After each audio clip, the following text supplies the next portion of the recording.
Del Evangelio según San Lucas. Junto con Jesús iba un gran gentío, y él, dándose vuelta, les dijo: Cualquiera que venga a mí y no me ame más que a su padre y a su madre, a su mujer y a sus hijos, a sus hermanos y hermanas y hasta su propia vida, no puede ser mi discípulo.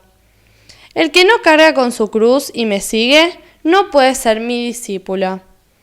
¿Quién de ustedes, si quiere edificar una torre, no se sienta primero a calcular los gastos para ver si tiene con qué terminarla? No sea que una vez puestos los cimientos, no pueda acabar y todos los que lo vean se rían de él diciendo: Este comenzó a edificar y no pudo terminar. ¿Y qué rey, cuando sale en campaña contra otro, no se sienta antes a considerar si con 10.000 hombres puede enfrentar al que viene contra él con 20.000? Por el contrario, mientras el otro rey está todavía lejos, envía una embajada para negociar la paz. De la misma manera, cualquiera de ustedes que no renuncie a todo lo que posee, no puede ser mi discípulo. Hola amigos y amigas. Por ejemplo, si vamos a una fiesta y alguien nos pregunta ¿cómo ha estado la fiesta? Quizá la respuesta sea: estuvo linda, hubo mucha gente. A veces nosotros medimos la importancia de algo por la cantidad. Jesús va a quedar sorprendido al ver que lo sigue una gran multitud o que está alrededor de él una gran multitud. Frente a los grandes números, frente a estas muchedumbres oceánicas, Jesús, en vez de alegrarse, se preocupa un poco. Él siempre se imagina al grupo de discípulos, aquellos que los van a seguir, como un pequeño rebaño. En este punto vale la distinción que hacen algunos entre religión y fe. La religión nace de los hombres para acercarse a Dios. La fe nace de Dios para acercarse a los hombres. En la religión el hombre vive para Dios. En la fe el hombre vive de Dios. En la religión Dios trata de absorber la energía de los hombres. En la fe Dios comunica su energía a los hombres. Y cuando existe este conflicto de la observancia de la ley divina, que sería parte de la religión, y el bien concreto del hombre, que sería parte de la fe, las personas religiosas eligen observar la ley. Sin embargo, Jesús invita a hacer una elección distinta a favor del hombre. Veamos, por ejemplo, en el Evangelio, cuando Jesús cura a alguien en día sábado, las autoridades religiosas de Israel reprochan a Jesús que ha curado a alguien en día sábado. Ellos son autoridades religiosas, están como tenidos solo por la ley. En cambio, Jesús, que es aquel que abre el juego de la fe, entonces va a mirar siempre el bien del hombre. Mucha gente tiene esta actitud religiosa. De hecho, en todos nosotros está este instinto, entre comillas, religioso, esta búsqueda espontánea de Dios. Esta búsqueda espontánea de Dios no es ya la fe. Para que haya fe debemos hacer un camino. Jesús está, diríamos, rodeado de gente. Esta es la actitud religiosa. Gente que busca algo en Jesús, gente que busca un poco a Dios. Sin embargo, para llegar a la fe, entonces hay que aceptar aquello que Jesús nos va a proponer. Entonces se trata de ser discípulos suyos. Es ahí cuando estamos verdaderamente en el ámbito de la fe. En todos nosotros hay un poco de esta mezcla entre religión y fe. Sin embargo, tendremos que caminar hacia una fe más pura, en la cual aceptemos las condiciones que Jesús nos pone para ser discípulos suyos. El Evangelio de hoy presenta 3 exigencias bastante duras, en las cuales Jesús parece ser bien severo. Terminan estas exigencias diciendo: aquel que puntos suspensivos, luego no puedes ser mi discípulo. Jesús es bastante severo. Se trata de hacer una elección como de un enamorado que finalmente decide tener a su enamorada, tener a su amada. Se trata de una elección entonces que es una elección para siempre, una opción para siempre. Por eso Jesús va a tener sus exigencias.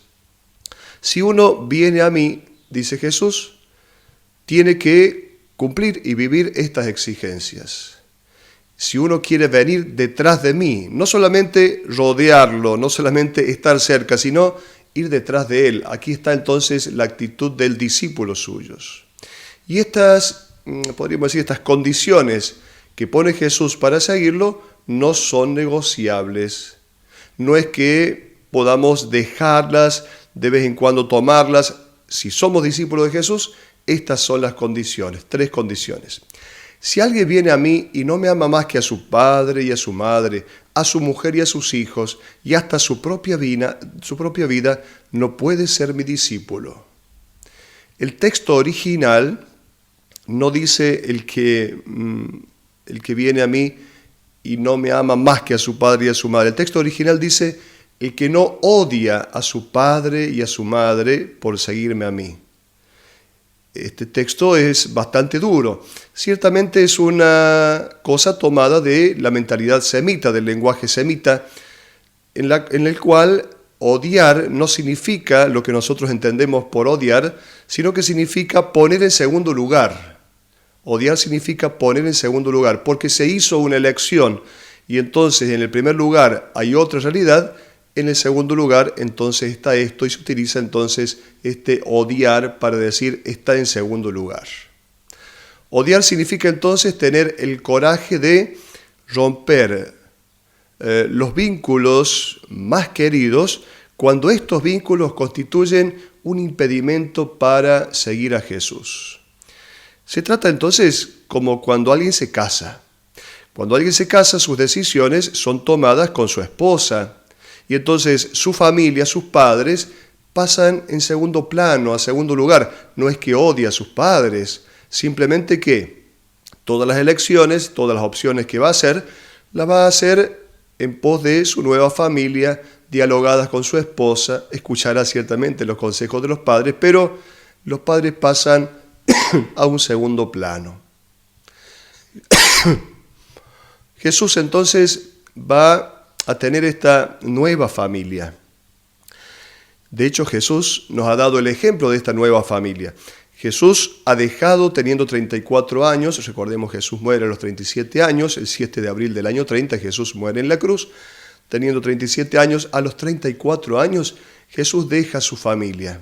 ¿Por qué? Porque comienza a intuir que es necesario abrirse a una nueva familia, porque hay un proyecto que es el reino de Dios. Luego, renunciar a la propia vida. ¿Qué significa renunciar a la propia vida?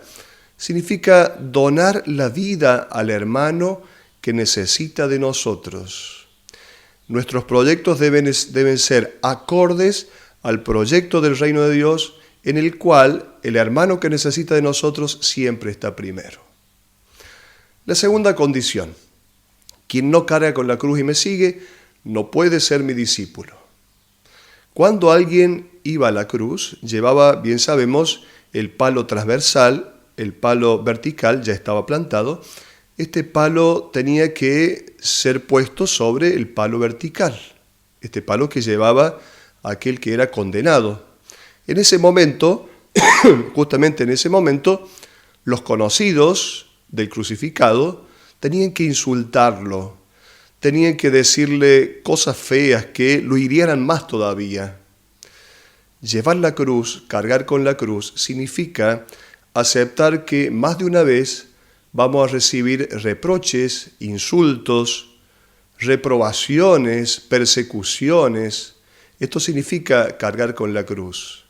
Cargar con la cruz no significa solamente, hablemos de aceptar con serenidad los sufrimientos que la vida nos propone, cierto problema de salud, cierto problema económico. No se trata de eso, ya la sabiduría humana nos dicta que tendremos que vivir con serenidad todas estas circunstancias que la vida misma nos va presentando. Cargar con la cruz entonces se trata de no amar el sufrimiento, sino porque seguimos a Jesús, aceptamos todo aquello que nos venga como consecuencia de ese seguimiento. Además, sabemos que sobre la cruz, ¿quiénes iban a parar? Aquellos que molestaban el orden establecido. Sin embargo, el crucificado tiene la libertad absoluta de continuar adelante, a pesar de que sabe que su palabra puede molestar este orden establecido. ¿Y por qué esta palabra molesta el orden establecido? Es entonces que se dice contra el discípulo de Jesús tanta cosa fea. Por lo tanto, aceptar la cruz va a significar esto, aceptar que seguir a Jesús no es cosa fácil. Cuando un muchacho se declara a una chica, le promete cosas lindas. Jesús es muy realista. Jesús no nos da falsas expectativas. Jesús es muy realista. Si alguien quiere venir detrás de mí, estas son las condiciones. No nos pinta un panorama falso proponiéndonos cosas lindas inútilmente. Es famoso el dicho de un padre del desierto: llegará un día en que los hombres enloquecerán y al ver a uno que es cuerdo, se volverán contra él diciendo: tú estás loco por ser diferente de ellos. Jesús, el crucificado, fue tratado como loco. Los discípulos de Jesús también, más de una vez, podremos ser tratados como locos. Podemos ser difamados, podemos ser acusados de locos. Sin embargo, el discípulo sabe que es fiel al Maestro. No se trata entonces de estas pequeñas contrariedades de la vida, no se trata tampoco de una invitación a mortificarse, a hacer sacrificios, cosa que antiguamente se decía, hacer estos grandes sacrificios, como por ejemplo los realizaban los santos, y ciertamente se han santificado de esa manera, hacer grandes sacrificios contra el propio cuerpo, estos flagelos contra el cuerpo. No se trata de eso. El mensaje de Jesús va por otro lado. La propuesta de vida nueva, que es la propuesta de las bienaventuranzas de Jesús, ciertamente es una propuesta incómoda, va contracorriente, puede provocar reacciones agresivas, y el discípulo entonces tiene que saber que está en este camino. Luego aparecen dos breves parábolas. Se trata de estas parábolas que hablan de la torre y luego de la guerra. Preguntémonos, un hombre que, queriendo proteger su cosecha de los ladrones y de los animales, decide construir una torre. De esto se trata, de estas pequeñas torres que hacían algunos en su campo. No se trata de eso. No se trata de una pequeña torre en la cual se invierta poco dinero. Se trata de las torres monumentales como las de Herodes. Se trata de esta pulsión de elevarnos, de hacernos notar, de subir siempre un escalón más arriba, esta pulsión que tenemos los seres humanos. De esa torre se trata. Sabemos que esa torre no nos sirve porque engordamos nuestro propio ego.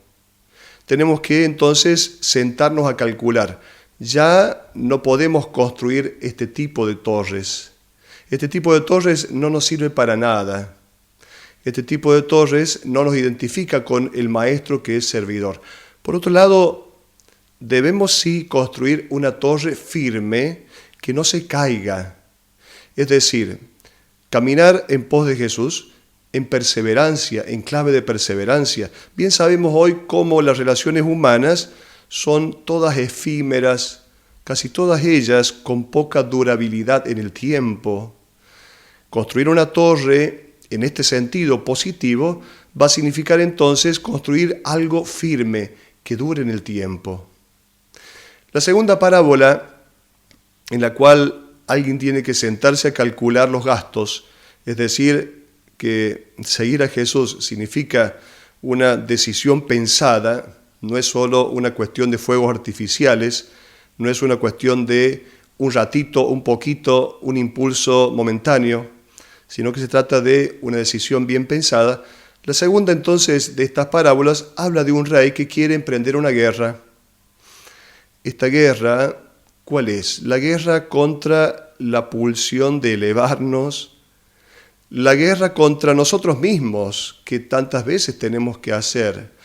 ¿Cuántas veces tenemos que declararnos la guerra a nosotros mismos contra ese misterio del mal con el cual tantas veces tenemos que pelear? Justamente el seguimiento de Cristo va a significar aceptar que estamos en una lucha permanente. Ambas pretenden dejar clara esta seriedad y este compromiso que significa seguir a Jesús, tomar esta decisión, hacer esta elección. Y entonces aquí es necesaria la constancia y la fuerza para perseverar. Es lo que tenemos que pedirle a Dios. Justamente, San Pablo dice, cuando soy débil, entonces soy fuerte. ¿Qué quiere decir?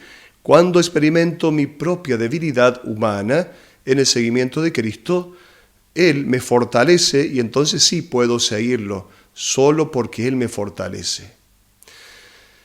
La tercera de las condiciones, quien no renuncie a sus propios bienes no puede ser mi discípulo. Nos preguntamos, ¿son solamente los institutos de perfección, como antes se los llamaba, los religiosos, los monjes, las monjas, aquellos que han profesado sus votos, los destinatarios de este llamado? Claro que no. No se trata de una renuncia que incluye necesariamente los bienes materiales tirándolo por la ventana. La exigencia de renuncia total a los bienes no se dirige solo a algunos, sino a toda persona que viene a Jesús. Todo aquello que yo soy, que yo poseo, que yo tengo, todo esto debe ser puesto al servicio del bien de los demás. En el libro de los Hechos de los Apóstoles se habla de la comunidad cristiana primitiva, en la cual dice no había ningún pobre porque todos habían puesto sus bienes en común. Por lo tanto, aquello que yo soy, mis capacidades, lo que yo tengo, aquello que he recibido de la vida, todo eso debe ser puesto al servicio del bien de los demás. Seguir a Jesús es entonces una elección que importa ciertamente mucho coraje, una decisión que es para siempre. Tendremos entonces el gozo de seguir a Jesús. Tendremos entonces el gozo de saber que seguimos no el sufrimiento, que adherimos nuestra vida no al sufrimiento, no a la cruz en sí, sino que somos seguidores del crucificado, el crucificado que ha resucitado. Hasta la próxima.